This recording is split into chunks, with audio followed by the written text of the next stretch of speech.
Olá, tudo bem com você? Tudo tranquilo? Que bom! Hoje, em nossa aula, vamos fazer uma reflexão. E eu vou contar uma história para vocês muito interessante. E o título da nossa mensagem de hoje é Preciosa Graça. Eu quero contar para vocês uma história do jovem John Newton, que memorizava grandes porções do catecismo anglicano.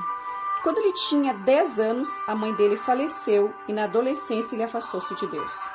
O pai, dono de uma frota de navios, o levava muitas vezes em suas viagens, mas não adiantava, porque as suas tentativas de colocar o filho no bom caminho não surtiram efeito em John Newton. Então, quando adolescente, numa noite que ele estava se divertindo no cais, ele foi atacado por um grupo de marinheiros. E quando voltou a si, ele descobriu que estava no navio de um traficante de escravos a caminho da África. E ao chegar agora ao território africano, o capitão do navio entregou como escravo a um chefe tribal. E John conseguiu fugir do cativeiro daquela tribo e se embrenhou na selva. Contraiu uma cegueira tropical e durante algum tempo vagueou pelo meio da mata totalmente nas trevas. Por acaso, o pai soube que o seu filho estava na África e enviou então um navio para trazê-lo de volta à Inglaterra. John, ele se tornou herdeiro da frota de navios do pai. E como capitão, ele entrou de vez no tráfico de escravos africanos, levando-os do oeste da África ao sul dos Estados Unidos. Aqueles que reuniram traços biográficos de John Newton falam de dois momentos importantes em sua experiência para aceitar a Cristo. O primeiro foi numa tempestade em alto mar, da qual não esperava sair com vida. Então ele marcou 10 de maio de 1748, esse é o dia da minha conversão. O outro momento importante foi quando, de volta à Inglaterra, presentearam ele com o livro A Imitação de Cristo, de Thomas Kempis. E aos 39 anos, ele se tornou pastor ordenado da igreja anglicana, na pequena vila de Onegal, perto de Cambridge, na Inglaterra. E nessa pequena cidade está sua tumba com a seguinte inscrição: John Newton, pastor, uma vez infiel e libertino, um mercador de escravos na África, foi pela rica misericórdia de nosso Senhor e Salvador Jesus Cristo preservado, restaurado, perdoado e designado para pregar a fé que durante muito tempo tentou destruir. E uma noite, enquanto ele meditava em seu passado e como Deus o havia dirigido, em como estivera contra Deus, mas a graça o tinha alcançado. Ele tomou uma folha de papel e agora ele começou a escrever.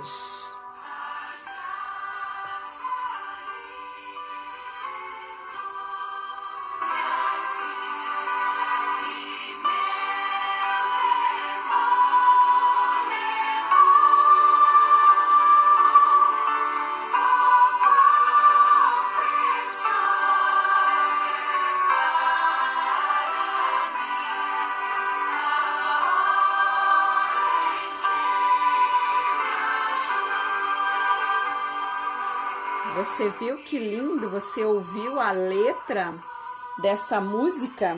Pois bem, ele então escreveu: ó graça excelsa de Jesus, perdido me encontrou, estando cego me fez ver, da morte me livrou.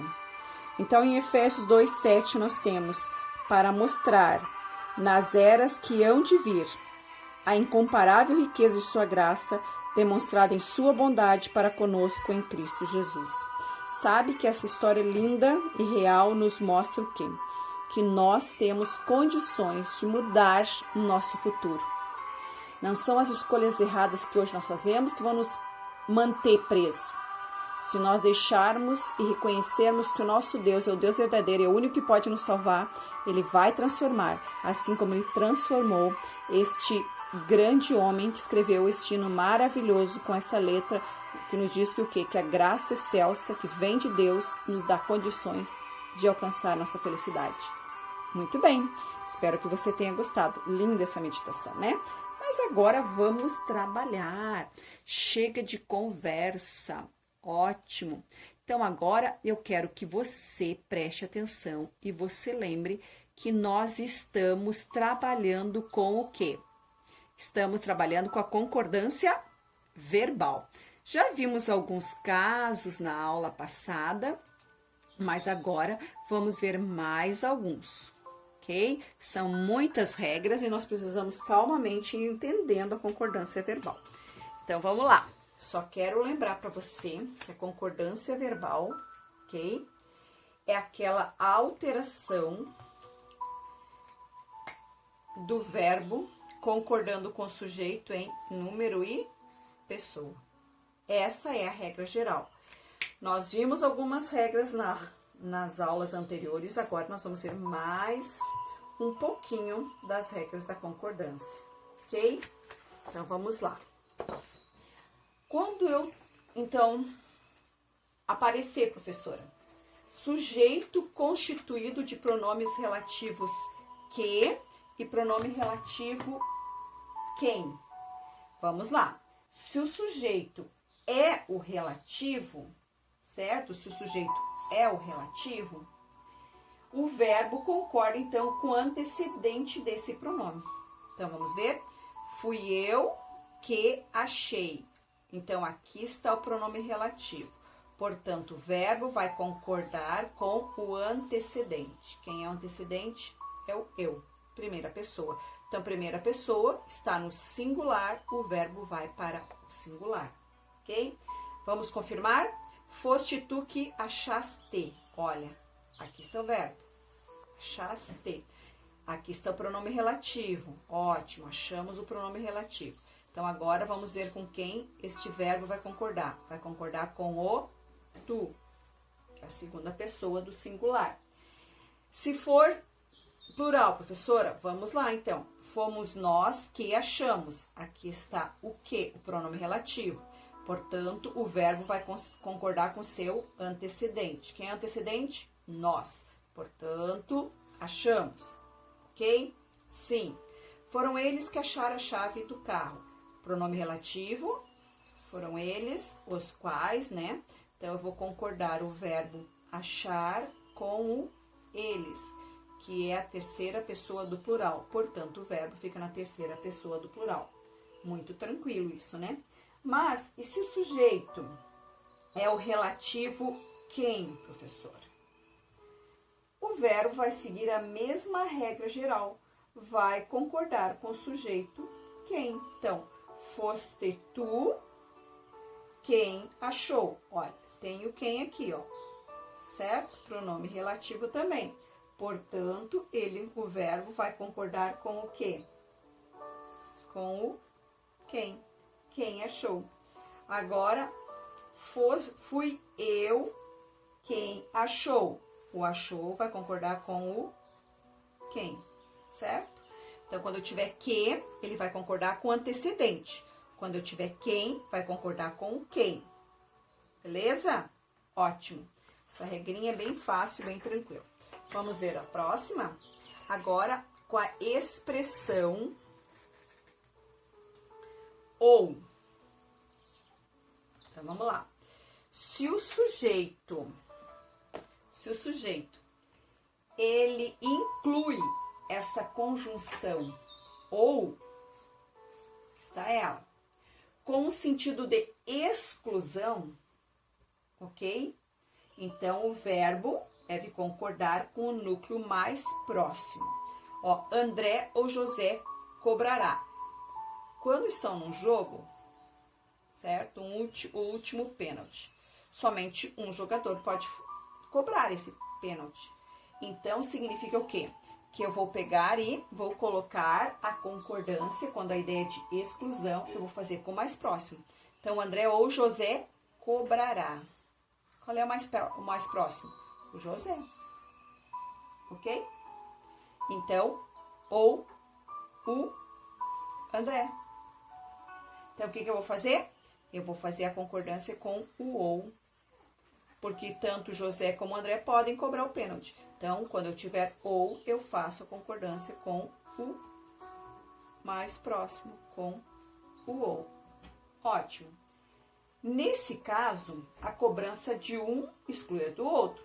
Se for desnecessária essa ideia de exclusão, o verbo pode concordar com os dois núcleos. E aí vai para o plural. Então, vamos ver isso. Ó. André ou Ana. Eram o quê? Bons nomes. Então, ó, eram bons nomes.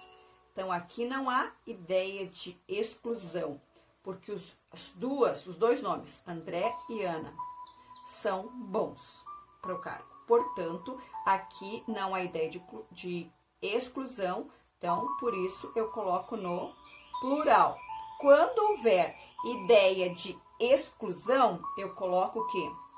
Concordância com o mais próximo. Isso quando você tiver a expressão ou. E agora, quando você tiver pronome de tratamento.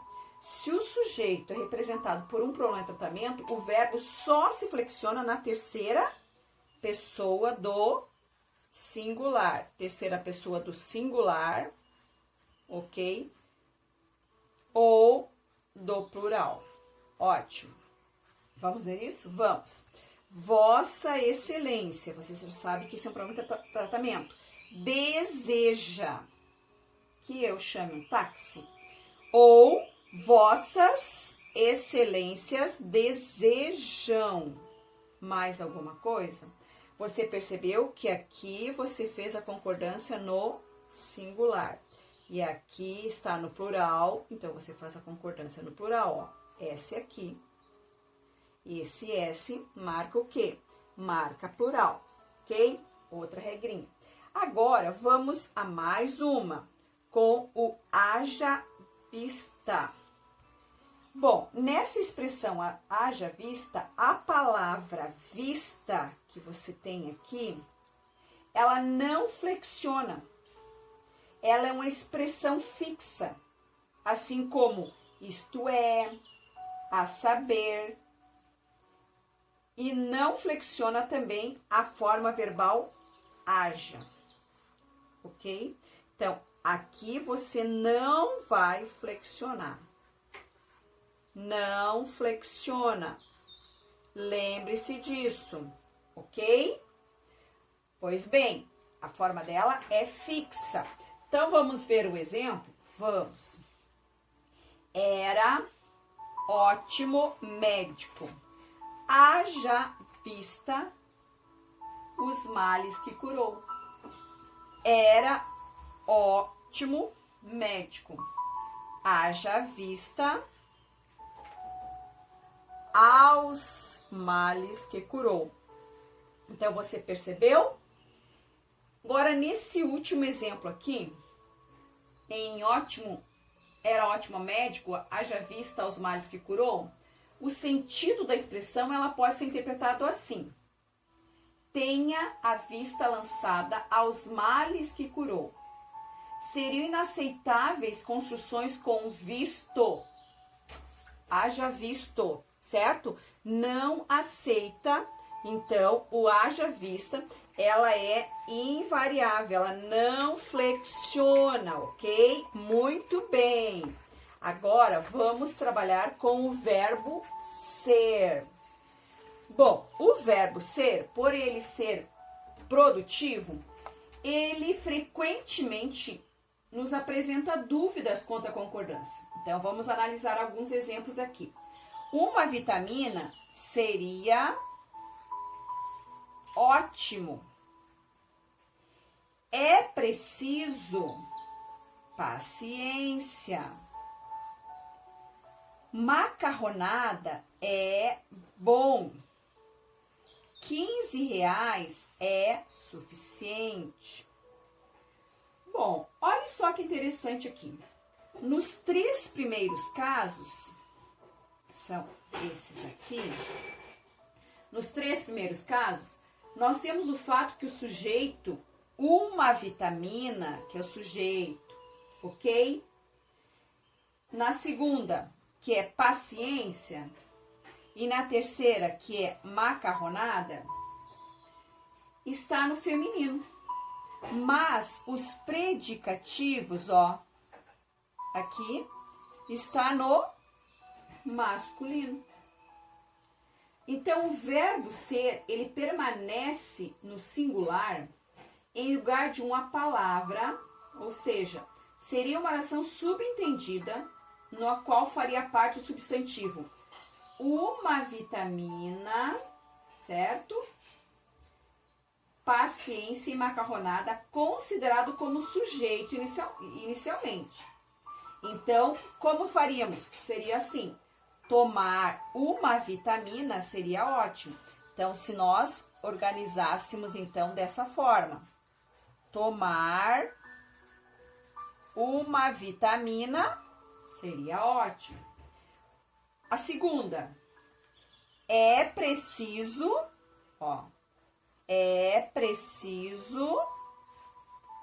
ter paciência, ok?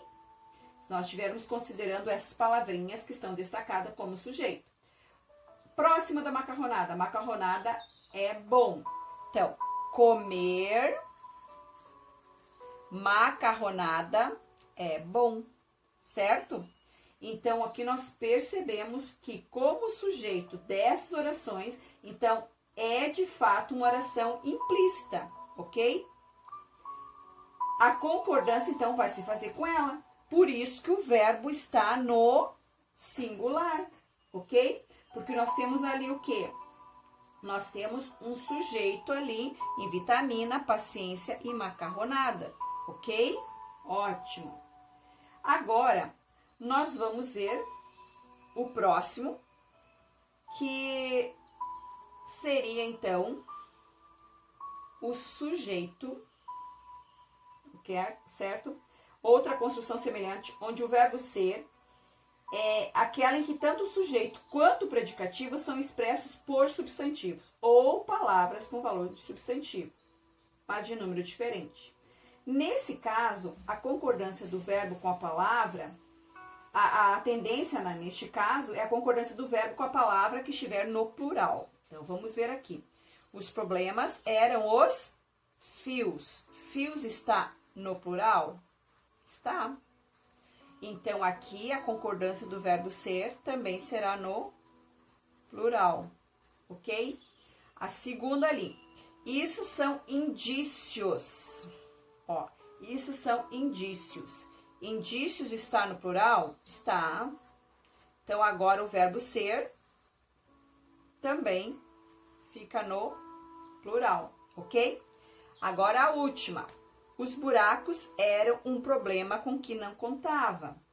Os buracos está no plural? Sim. Então, o verbo vai concordar também com o sujeito no plural, ok? Então, nós vimos aqui hoje mais algumas regras da concordância verbal. Vimos do verbo ser, ok? Vimos das expressões ou, dos pronomes de tratamento, haja vista que não vai mudar, e os pronomes relativos, que e quem, e quando o que, então, vier acompanhar quem é o pronome relativo, vai concordar com o antecedente, quando for com o quem, regra geral, ok? Muito bem, nós vimos um pouquinho mais sobre algumas regras da concordância verbal. Espero que você tenha gravado bem, não esqueça de dar uma olhadinha na sua apostila, ok? E nós vamos conversar, então, na próxima aula. Tudo bem? Beleza. Até a próxima aula. Bye, bye.